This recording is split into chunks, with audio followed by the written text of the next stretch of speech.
Assalamualaikum, salam sejahtera. Terima kasih kepada anda yang sedang menonton bersama Ikon Didik TV KPM. Saya Fizi, hos anda pada hari ini. Hari ini kita akan bersama dengan seorang ikon. Dalam bahasa Italinya, maestro. Maestro ini bermaksud seorang guru dan juga seorang pakar. Bersama ikon Datuk Mohzani Ismail. Ayo.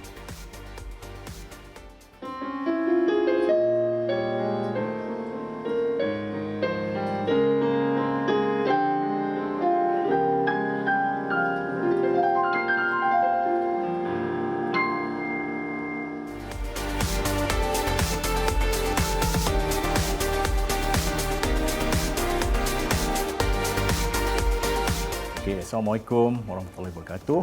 Nama saya Mohzani Ismail, bertugas sebagai pengarah muzik di sebuah stesen penyiaran dan telah pun bertugas selama lebih 30 tahun dan menjadi pengarah muzik selama 22 tahun. Sekarang saya sudah bersara tetapi dipinjamkan sebagai pengarah muzik kontrak untuk tempoh 2 tahun. Saya berasal daripada Perlis, daripada keluarga guru di mana ibu bapa saya adalah bekas guru dan saya anak kedua daripada dua beradik dan berasal daripada kampung Alor Lancang, Arau, Perlis. Kini bertugas di Kuala Lumpur. Ya. Tarikh lahir saya ialah 22 hari bulan Februari 1962. Kini saya sedang berusia 60 tahun. Ibu bapa saya adalah berasal daripada Perlis, kedua-duanya daripada Perlis dan kedua-duanya adalah seorang guru dan kebetulan bapa saya juga boleh bermain alat muzik violin. Daripada seawal usia saya 6 tahun, saya sudah didedahkan dengan alatan violin oleh bapa saya. Sekitar umur 7 tahun, abang saya bermain gitar. Masa saya umur 8 tahun, bapa saya membelikan sebuah piano. Kebetulan bapa saya nak belajar piano. Itu berlaku dalam sekitar tahun 69, umur saya darjah 1. Dan bapa saya membelikan alatan piano dan saya daripada situlah alatan piano menjadi alatan utama saya. Tapi saya belajar menerusi telinga. Sebab masa itu tidak ada kemudahan sekolah muzik dan saya belajar sendiri. Membaca nota tu kira saya rasa malas nak belajar sebab saya boleh bermain dengan telinga, boleh bermain by heart dan saya rasa walaupun bapa saya cuba mengajar saya membaca nota muzik tapi saya menolak dengan alasan dah boleh buat kereta tak payahlah ambil lesen. Gitulah seolah-olahnya. Jadi maksudnya dah boleh bermain piano tu tidak perlulah nak pergi sekolah lagi. Sehinggalah umur saya meningkat dewasa apabila saya ditawarkan masuk ke maktab perguruan kerana kehendak ibu bapa nakkan saya menjadi guru. Walaupun hati saya ingin menjadi seorang pemuzik, tetapi dalam usia saya selepas tamat SPM, saya masuk ke maktab perguruan sebagai seorang guru muzik, iaitu di maktab perguruan Ilmu Khas. Ketika itu maktab perguruan Ilmu Khas adalah antara maktab yang saya rasa mempunyai satu kursus muzik perguruan yang terbaik di Malaysia. Saya masuk berbekalkan ilmu belajar sendiri. Masuk ke situ barulah saya belajar muzik secara lebih akademik. Tapi maksudnya saya tidak ada kelulusan lagi. Apabila masuk ke sekolah muzik, saya boleh dilihatkan sebagai pelajar yang paling menyelah di situ kerana masing-masing minta saya perform, buat persembahan. Mungkin mereka agak terpegun lah. Bermain muzik tanpa membaca nota bagi mereka adalah sesuatu yang berbakat lah. Tapi sebenarnya di situlah pensyarah saya, Encik Joe Celayah, memanggil saya. Dia kata awak main piano bagus tetapi awak perlu belajar nota muzik. Kalau tidak, awak tidak akan melangkah ke mana. So, daripada situ, selepas saya habis 2 tahun di maktab perguruan, saya kembali ke Perlis mengajar. Selama 4 tahun 7 bulan dan saya mendapat tawaran masuk ke Berklee College of Music, Boston. Jadi itu ialah pencapaian saya yang pertama lah yang saya rasa selepas masuk ke maktab perguruan, menjadi anak pelis pertama.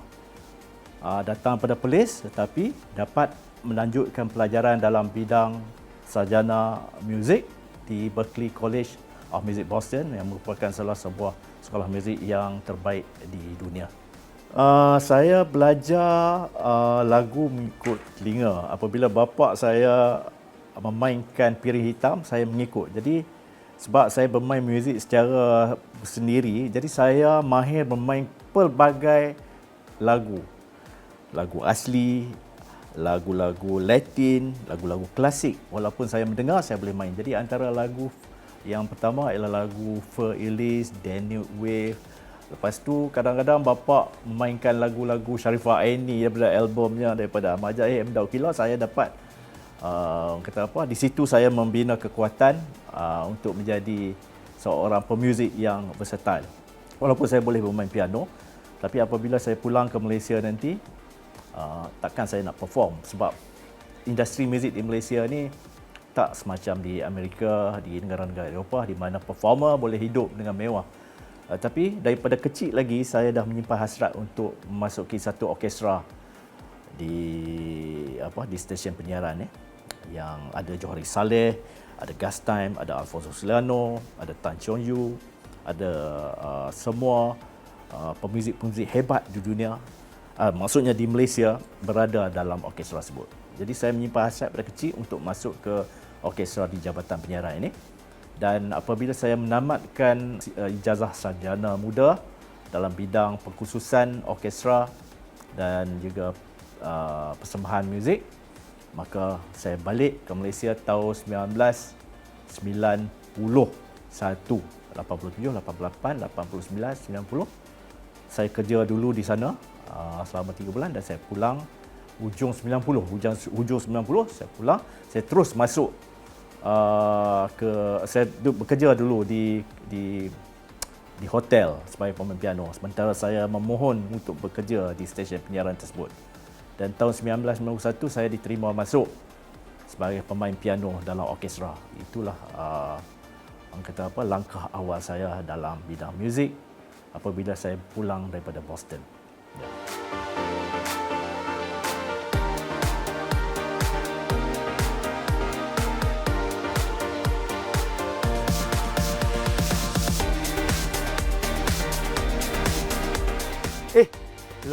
Itulah cerita Datuk Mozani. Saya mula-mula ingat dia dah terror bermain piano. Rupanya mula-mula start main muzik ni bermain violin. Baiklah, kita rehat seketika. Teruskan menonton Didik TV KPM bersama Icon.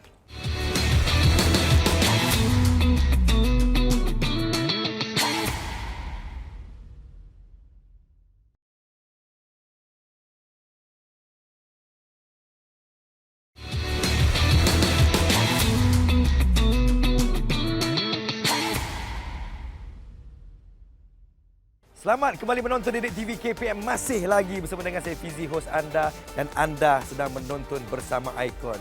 Hari ini kita akan bersama-sama dengan Datuk Mohzani Ismail, seorang pengarah muzik, seorang konduktor orkestra, dan kita nak tanya apa rutin harian Datuk Mohzani kita ni. Dan nak tanya, susah ke tidak jadi konduktor orkestra ni? Tok, jawab Tok.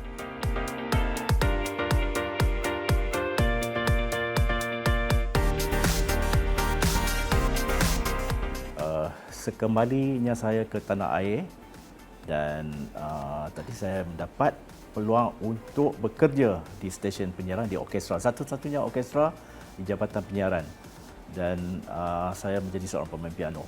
Daripada tahun 90 saya menjadi pemain piano, tapi daripada tahun 91, 2 tahun selepas itu saya dinaikkan pangkat sebagai pemimpin orkestra. Di situlah saya dapat mencurahkan segala pengalaman ataupun semasa saya belajar. Saya kira itulah satu tempat yang paling tepat untuk saya bekerja. Selain daripada itu, saya bekerja juga part-time di hotel, juga sessionist untuk album-album artis ketika itu. Salamia Hassan, peluang untuk kerja dengan Rahimah Rahim, antara Sharifah Aini dan sebagainya. Juga Datuk Ahmad Nawab, ketika itu juga komposer A. Ali. Itu ialah pelibatan saya dalam industri. Okey, saya berpeluang untuk menjadi pemimpin orkestra. Pengkhususan saya adalah dalam bidang jazz piano. Itu ialah minat saya, hobi yang daripada dulu, yang saya minat mendengar lagu-lagu jazz dan sebagainya. Dan apabila peluang saya masuk ke orkestra tersebut, saya dapat berdamping dengan semua tokoh-tokoh jazz hebat di tanah air, kumpulan Solianos.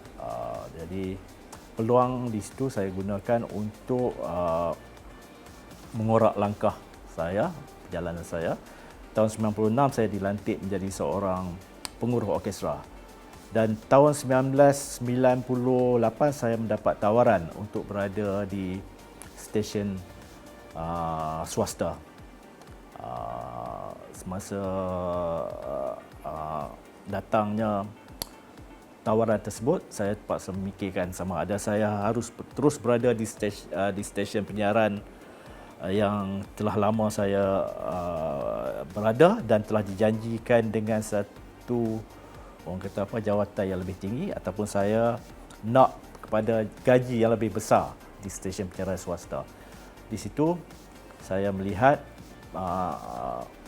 biarlah saya berada di stesen penyiaran tersebut, dan akhirnya dengan kuasa Allah pada tahun 1999 dalam usia saya 37 tahun, saya menjadi pengarah muzik yang paling muda ketika itu di stesen penyiaran tersebut.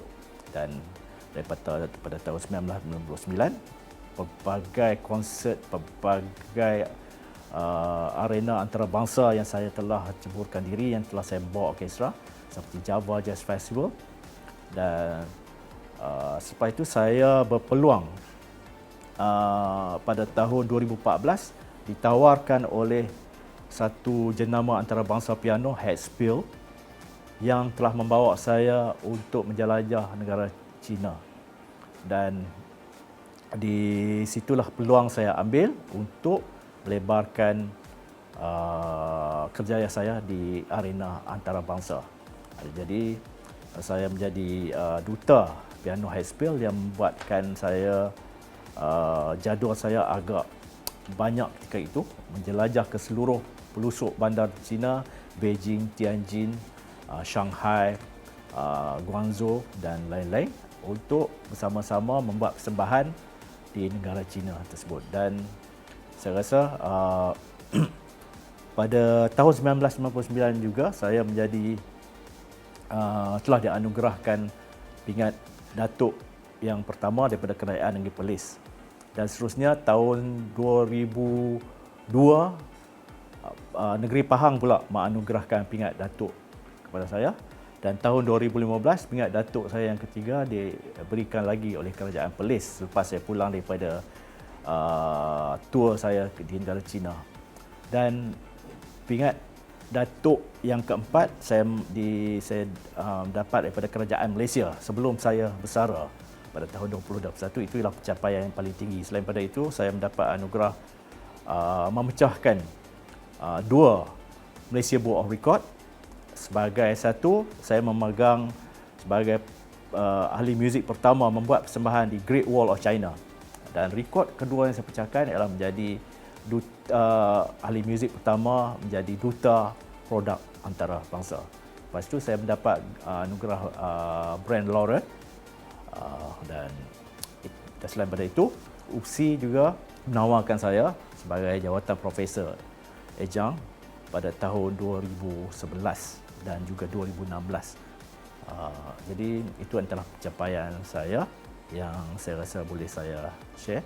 Dan pada 22 hari bulan 2 tahun 2022 tahun inilah saya bersara sebagai penjawat awam dalam usia 60 tahun, tetapi bulan 6 saya kembali ke stesen penyiaran tersebut untuk jangka masa lagi 2 tahun, dan KPI saya ialah untuk mendapatkan pelapis untuk menggantikan saya sebagai pengarah muzik. Dan saya rasa 22 tahun itu ialah satu perjalanan yang cukup panjang. Saya rasa saya memegang rekod sebagai pengarah muzik paling lama berada dalam jawatan.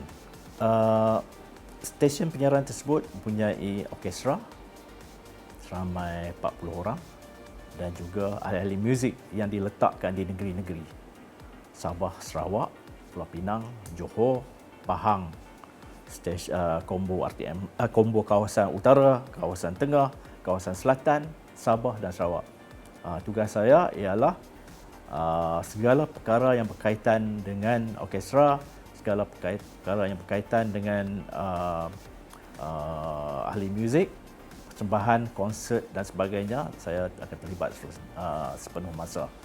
Sebab ahli-ahli muzik ni perlu mempunyai kerjaya yang tetap. Kebanyakannya adalah lulusan daripada universiti tempatan dan menjawat jawatan ahli muzik.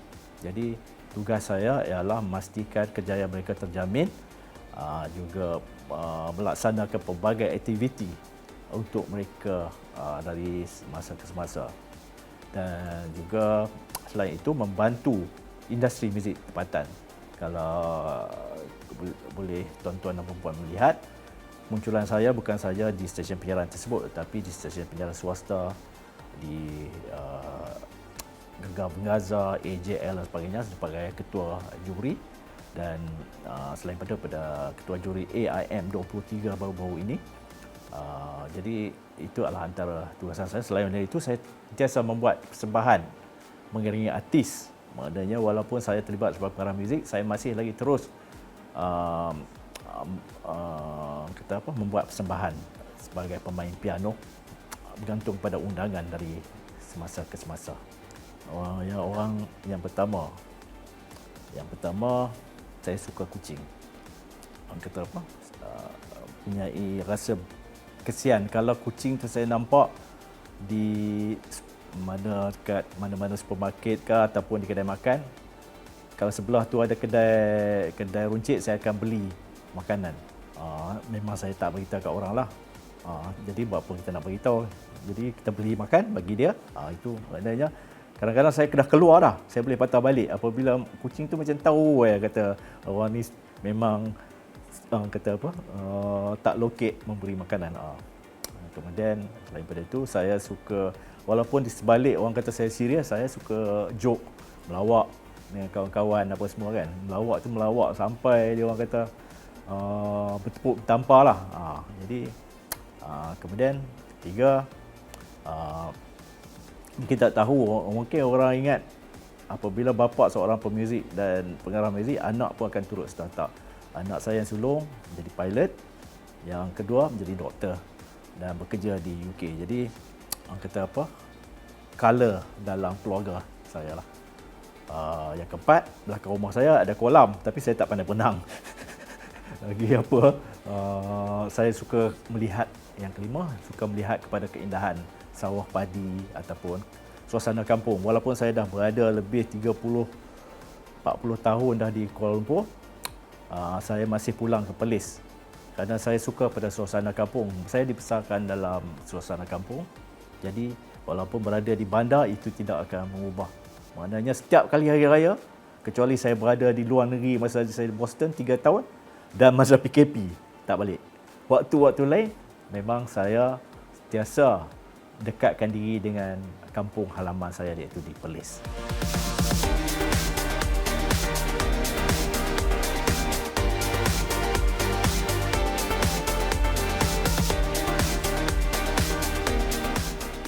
Sibuk juga kehidupan Datuk Mohzani Ismail ni, ya. Tapi dalam kesibukan beliau, dia sempat membagikan masa antara keluarga dan juga kerjaya. Baiklah, kita rehat seketika. Jangan ke mana-mana, teruskan menonton bersama Icon Didik TV KPM.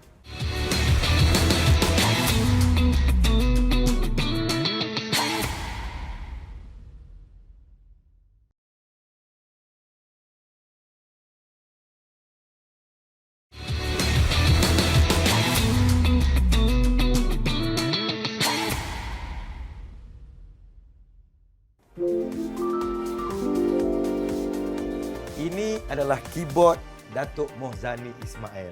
Selamat kembali menonton bersama Icon Didik TV KPM dan saya Fizi, hos anda pada hari ini. Kali ini kita nak menyelami corak-coret kehidupan Datuk Mohzani Ismail. Mesti ada yang manis, ada yang pahit, ada yang suang-suang kuku. Silakan Datuk.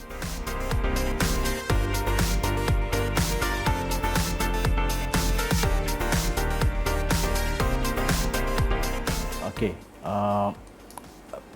apabila saya pulang ke Malaysia pada tahun 1951, saya berpeluang untuk bekerja dengan A. Ali.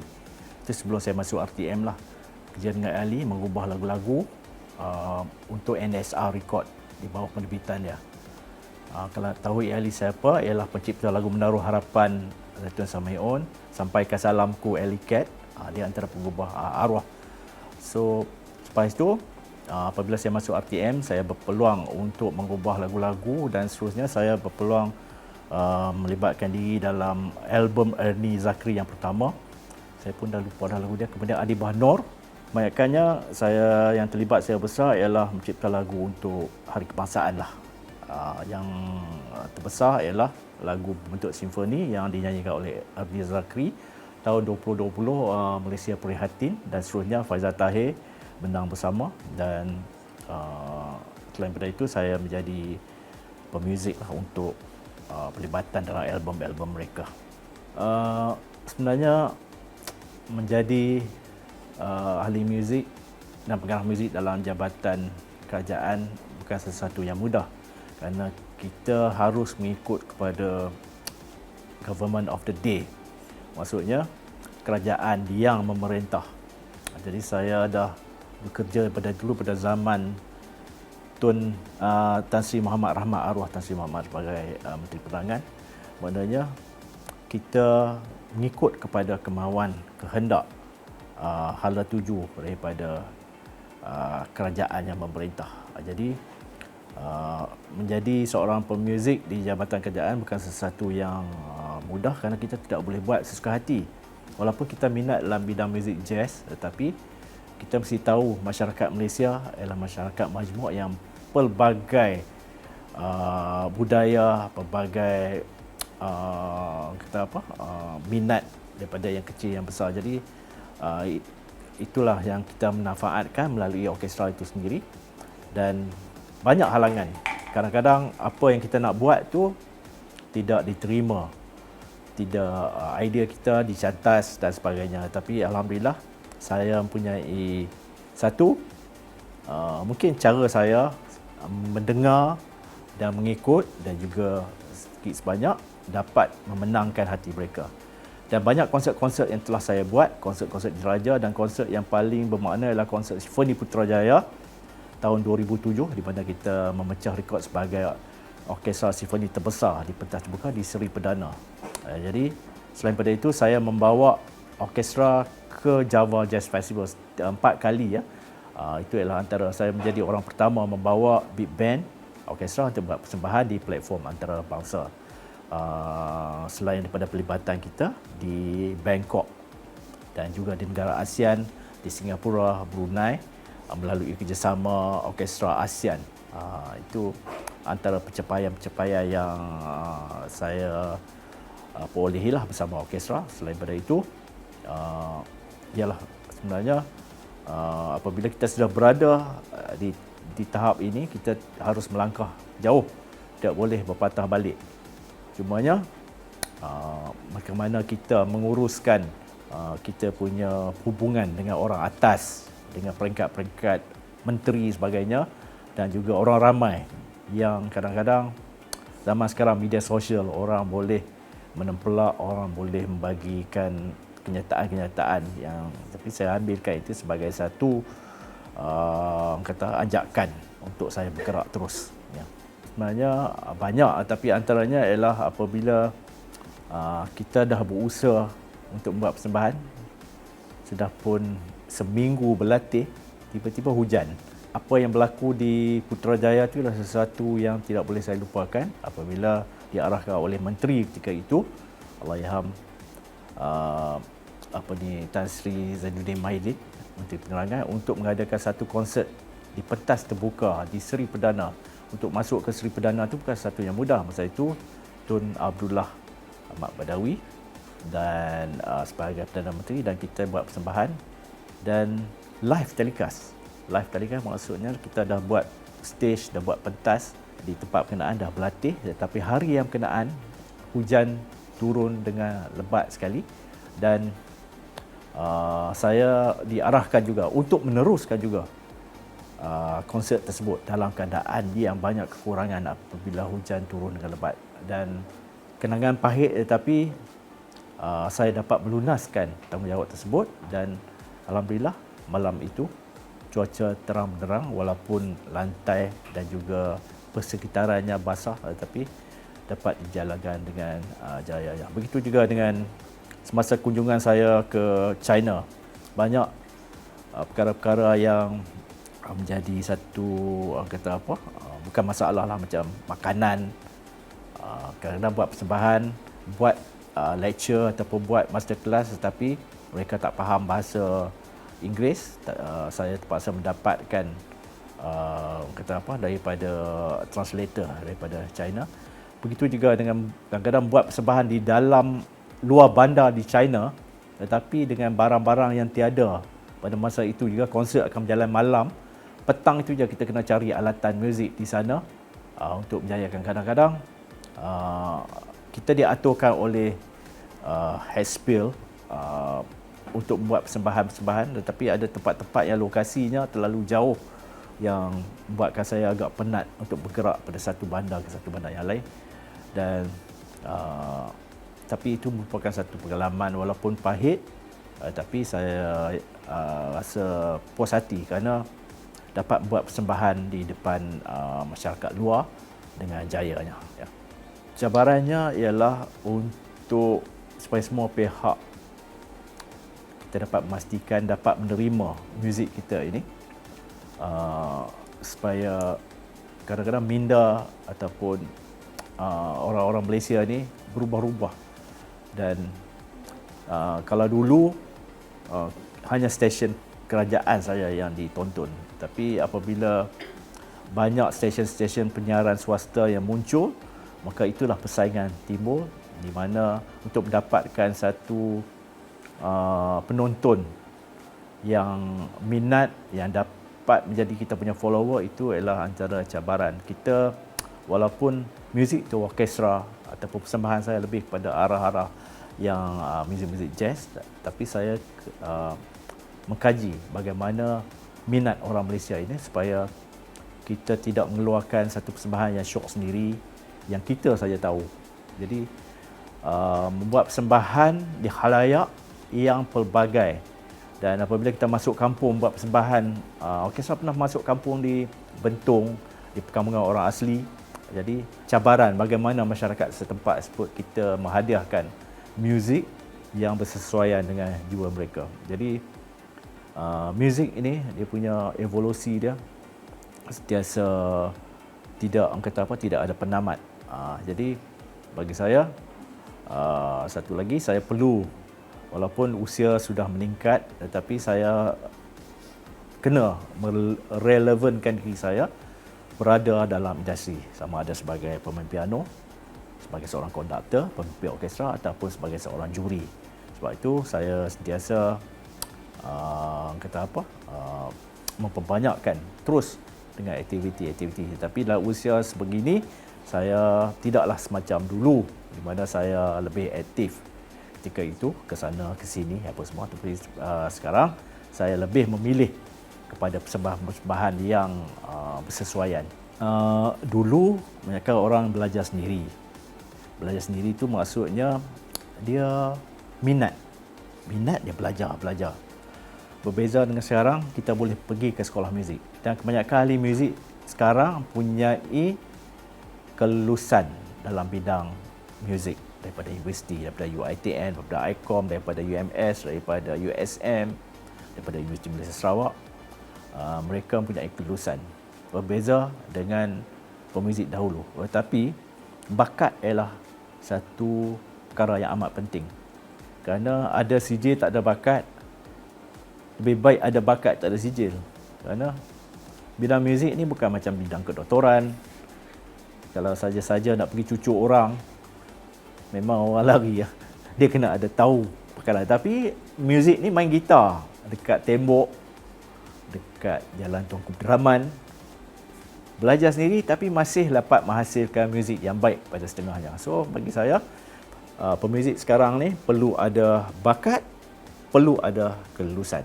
Kerana dua perkara ini akan membawa kita dan bawa kita naik ke atas. Satu lagi, berada di bumi Malaysia ini, kita kena tahu kita tidak boleh ada satu genre yang kita minat saja.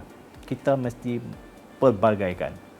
Walaupun saya lebih terarah kepada muzik jazz, tetapi saya boleh memainkan lagu asli, boleh memainkan apa-apa lagu hip hop dan sebagainya pun saya pun paksa kena mendengar sebab nak menjadi juri dalam satu pertandingan yang pelbagai genre ada.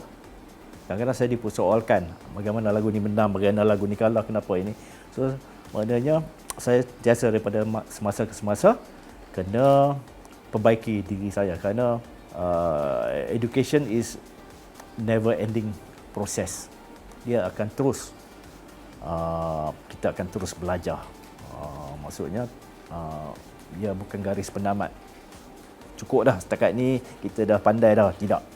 Kita kena perbaiki diri kita supaya kita terus berada dan juga memberi inspirasi kepada orang-orang muda, kepada anak-anak muda yang ingin melakar kerjaya dalam bidang muzik.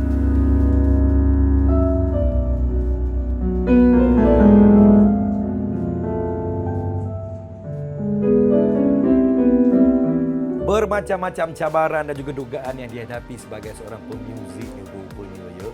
Sampai nak makan pun payah. Baiklah, kita rehat seketika, teruskan menonton Didik TV KPM bersama Icon.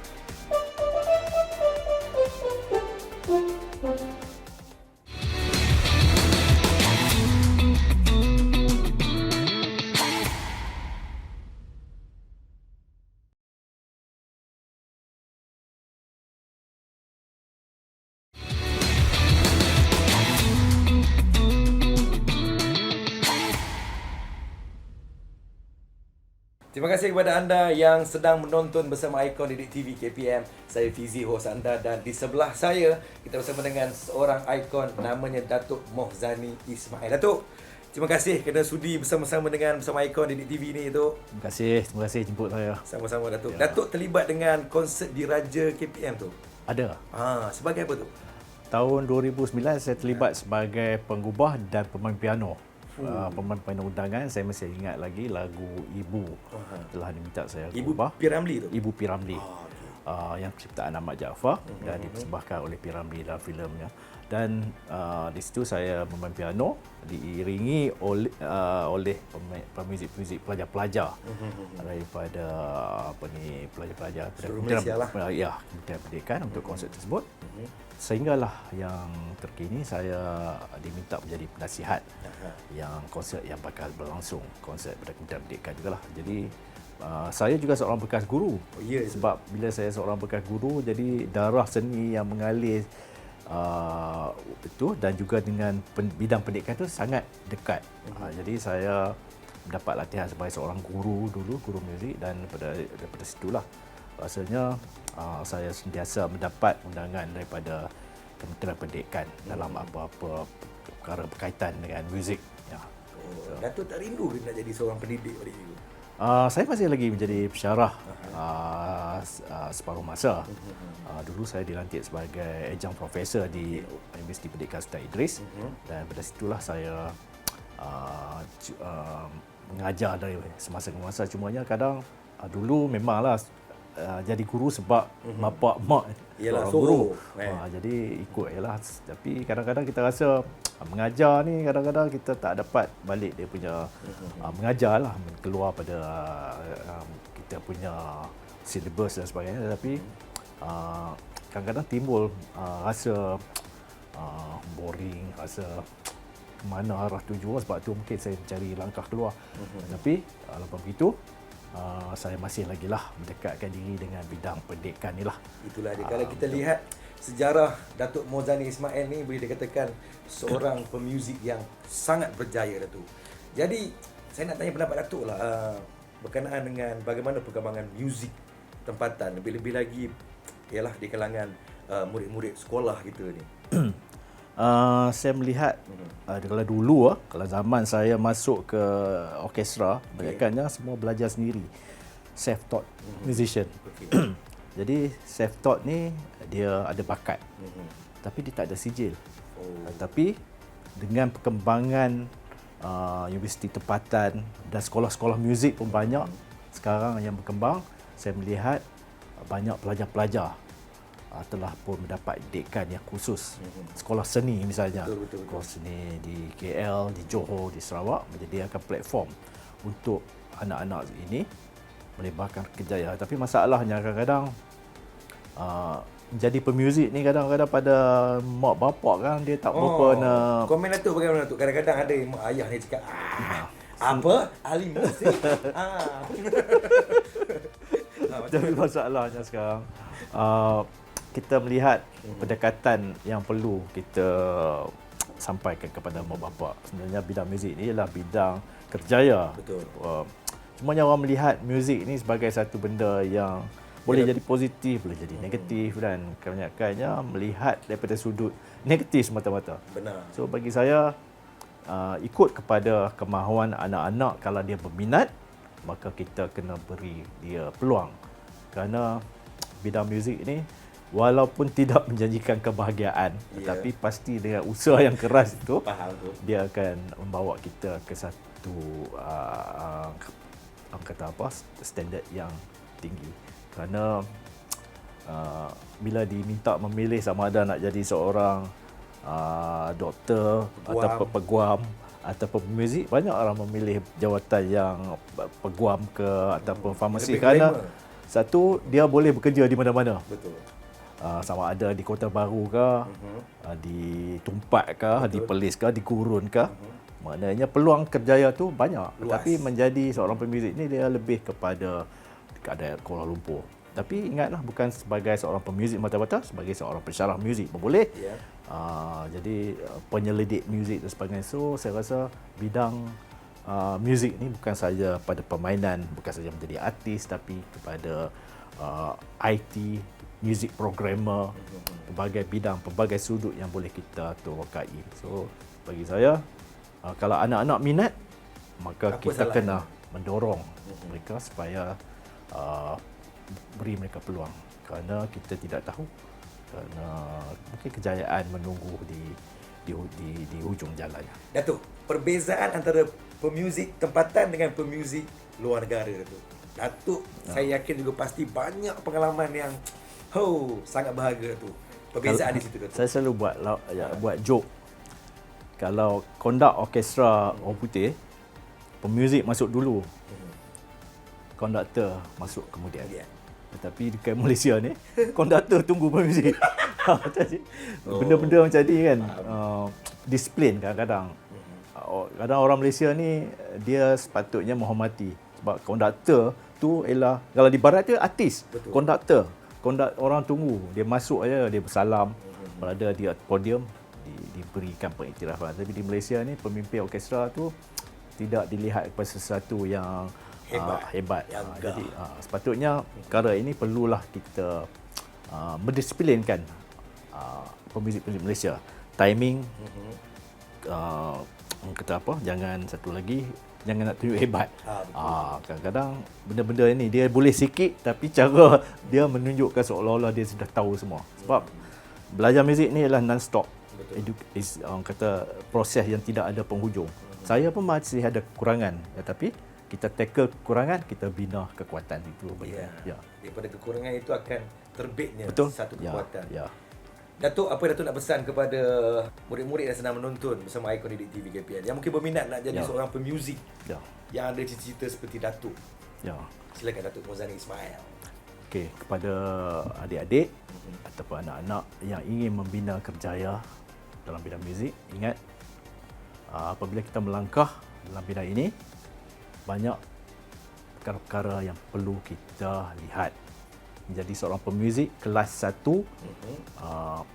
bagaimana kita membezakan diri daripada pemuzik-pemuzik yang lain. Jadi kita kena berada sebagai pemuzik yang bertahap tinggi. So, bina kekuatan, terokai pelbagai ilmu pengetahuan. Kalau boleh, kita dapatkan pengetahuan di sekolah-sekolah muzik, bukan saja di Malaysia tapi di luar negeri. Kerana muzik ini tidak ada penghujung. Kerana dengan teknologi yang pelbagai yang datang menerjah ke dalam industri muzik ini, kita melihat ianya perlu kita pelajari dan kita kena cari kekuatan apa yang kita minat, itulah yang kita pilih. Sama ada kita nak jadi pemuzik jazz, nak jadi pemuzik rock, atau nak jadi penyanyi, ataupun nak jadi music programmer, nak jadi artis penyanyi, apa saja bidang muzik, dia memerlukan satu kekuatan, dan sekali kita melangkah, kita tidak akan boleh, kita akan berpaling ke belakang. Ya. Resepi kejayaan Datuk Mohzani Ismail. Apakah resepinya, Datuk? Usaha yang gigih tanpa mengenal arti kalah. Bagi saya, sentiasa humble, sentiasa merendah diri walaupun kita berada di tingkat mana sekalipun, kerana itu ialah satu cara untuk kita mendapatkan untuk kita berada dalam masyarakat yang pelbagai. Kerana minat orang ramai berbeza-beza. Bagaimana kita meletakkan diri kita supaya kita menjadi satu ikon yang sebenar-benar ikon, yang bukan untuk kita berada untuk meninggikan diri, tapi untuk kita memberi inspirasi kepada anak-anak muda yang ingin melebarkan karir. Kerana saya dalam usia saya akan berlalu pergi, dan mungkin anak-anak saya tidak berada dalam bidang muzik ni, tapi mungkin anak-anak adik-adik di luar sana yang mungkin menjadi satu pelapis baru untuk menjadi seorang pemuzik minda kelas 1.